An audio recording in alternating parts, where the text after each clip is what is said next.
অফিসের এক কোণে নীরবে দাঁড়িয়ে ফাইল হাতে অপেক্ষা করছিল পিয়ন অভিরূপ।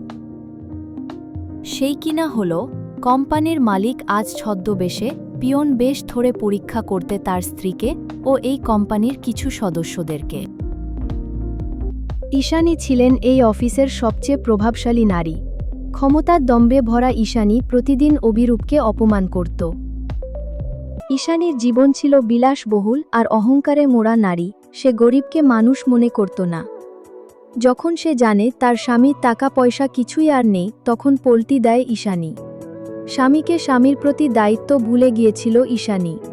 এত কিছুর পর তবুও কিন্তু স্বামী অভিরূপ কখনো প্রতিবাদ করত না, শুধু চুপচাপ সব সহ্য করত। দেখত তার প্রাণপ্রিয় স্ত্রী ভালোবাসার প্রতিদান কেমন। এভাবে চলে যায় অনেক দিন। হঠাৎ একদিন জানতে পারে যাকে সে প্রতিদিন পিয়ন বলে অপমান করে, সেই অভিরূপ রায় চৌধুরী এই কোম্পানির আসল মালিক।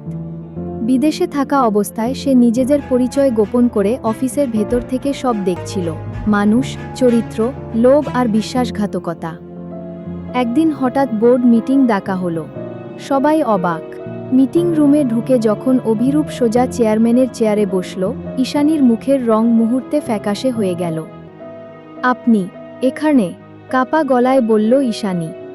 শান্ত কণ্ঠে অভিরূপ বলল, হ্যাঁ, যে মানুষটাকে তুমি প্রতিদিন অপমান করেছ, আজ সেই তোমার ক্ষমতার বিচার করবে।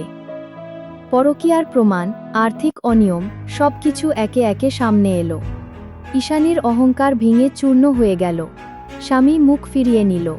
সমাজ, সম্মান, সব একসাথে হারালো সে। মিটিং শেষে ঈশানী কান্নায় ভেঙে পড়ে বলল, আমাকে ক্ষমা করে দাও, আমি বুঝতে পারিনি। অভিরূপ কিছুক্ষণ চুপ করে থেকে বলল, ক্ষমতা মানুষকে বড় করে না, মানুষকে চিনিয়ে দেয়।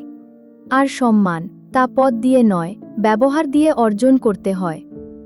এক মধ্যবিত্ত ঘরের ছেলে অভিরূপ আজ শিখিয়ে দিল, ঘুরে দাঁড়াতে অর্থ নয়, আত্মসম্মানই সবচেয়ে বড় শক্তি। আর ঈশানী পেল জীবনের সবচেয়ে কঠিন শিক্ষা: অহংকারের পতন অনিবার্য।